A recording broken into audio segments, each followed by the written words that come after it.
అయితే ఎప్పటికన్నా ఎక్కువగా ఈసారి చాలా ఆంక్షలు పెట్టారు పోలీసులు. మద్యం తాగి నడిపితే గనక కఠినంగా చర్యలుంటాయని చెప్పారు. అయితే ఈ ఆంక్షలన్నింటినీ లెక్క చేయలేదు కొందరు మందుబాబులు. హైదరాబాద్లో ఎప్పట్లాగానే రెచ్చిపోయారు డ్రంక్ అండ్ డ్రైవర్స్. ఫుల్లుగా తాగేసిన మందుబాబులు నాంపల్లి మెయిన్ రోడ్డుపై ఆటోలతో నానా హంగామా చేశారు. ఒకసారి మనం స్క్రీన్ మీద చూస్తున్నాం. ఎంత దారుణం అంటే ఆ రెండు ఆటోల మధ్య రెండు కాళ్ళు పెట్టి అట్లా పోతూనే ఉన్నారు. అది రోడ్డు మీద వెళ్తున్న వాళ్ళకి ఎంత భయం కలిగజేస్తుందో ఒకసారి చూడండి. ఆటోల్లో డ్యాన్సులు చేస్తున్నారు. మధ్యలో ఒకడు ఉన్నాడు. తప్పిందా, కాలు జారిందా, వాడికే ప్రాణాపాయం. కానీ అతడి సంగతి పక్కన పెట్టండి, పిచ్చితోని ఏదో చేశాడు. కానీ ఇప్పుడు ఒకవేళ అక్కడైనా జరిగితే వెనకొచ్చే వాళ్ళకు, ముందొచ్చే వాళ్ళకు, పక్కన వచ్చే వాళ్ళకు ఎంత ప్రాబ్లం. ఇలాంటివి చేయకండి, ఖచ్చితంగా యాక్షన్ తీసుకుంటామని పోలీసులు ఈసారి ఎప్పటికన్నా ఎక్కువగానే హెచ్చరించారు. అయినా సరే అస్సలు భయం లేకుండా ఇట్లాంటి దారుణాలకు తెగబడ్డారు కొందరు. ఇది నాంపల్లి మెయిన్ రోడ్డు మీద మనం చూస్తున్నాం ఈ దృశ్యం. రెండు ఆటోల మధ్య కాలు పెట్టి పెద్ద పెద్ద హీరోయిజం లాగా నాటకాలు చేశారు కొందరు.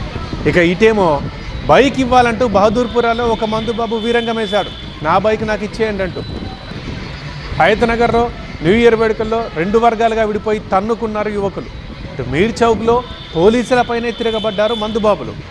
వాళ్ళు ఏదో పుణ్యకార్యం చేసినట్టు. ఇక దాంతో పోలీసులు ఆ వాహనాలన్నింటినీ సీజ్ చేశారు, వారిని అదుపులోకి తీసుకున్నారు. జూబ్లీ హిల్స్లో MDMA గంజాయి సేవించిన ఒకరిని అరెస్ట్ చేశారు పోలీసులు.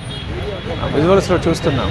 వద్దు వద్దు వద్దన్నా కూడా అస్సలు భయం లేదా, లేకపోతే లెక్క లేదా మాత్రం వాళ్ళు చేస్తూనే ఉన్నారు. చివరికి వాళ్ళని పోలీసులు ఆధీనంలోకి తీసుకున్నారు. పోలీసులపైకే తిరగబడ్డం, వాదించడం మనం చూస్తున్నాం. సెకండ్ బాక్స్లో నా బైక్ ఎందుకు తీసుకున్నారు, నన్ను ఎందుకు పట్టుకున్నారంటూ వాదిస్తున్నాడు ఒక మందుబాబు.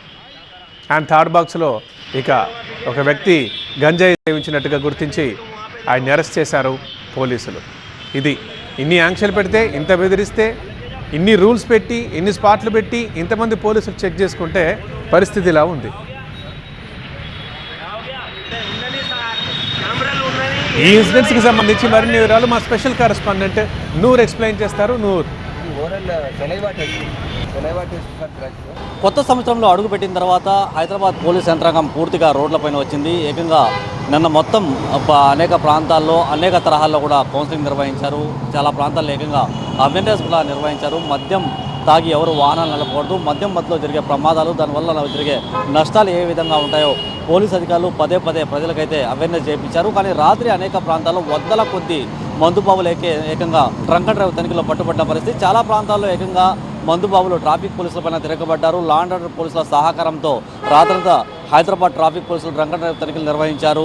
చాలా ప్రాంతాల్లో అయితే వాళ్ళని నచ్చజెప్పి హాస్పిటల్ తరలించడంలో కూడా చాలా తీవ్రమైన ఇబ్బందులకి మందుబాబులు అయితే గురి చేసిన పరిస్థితి. ఎంత పోలీస్ యంత్రాంగం, ప్రభుత్వ యంత్రాంగం అవేర్నెస్ కల్పించినా కూడా తల్లిదండ్రుల్లో మార్పు రావాలి, మందుబాబుల్లో మార్పు రావాలనేది కూడా ఈ దృశ్యాలు చూస్తే స్పష్టంగా అర్థమవుతుంది. చాలా ప్రాంతాల్లో ఎక్కువగా యువత మద్యం మత్తులు ఏకంగా పోలీసులతో గొడవపడ్డారు. రోడ్లపైన నానా హంగామా సృష్టించిన దృశ్యాలు చూస్తే ఏ విధంగా రాత్రి హైదరాబాద్ గల్లీల్లో యువత రెచ్చిపోయిందో మనకు దృశ్యాలు చూస్తే అర్థమవుతుంది. కేవలం రాజుతో నూర్ మొహమ్మద్, TV9 హైదరాబాద్.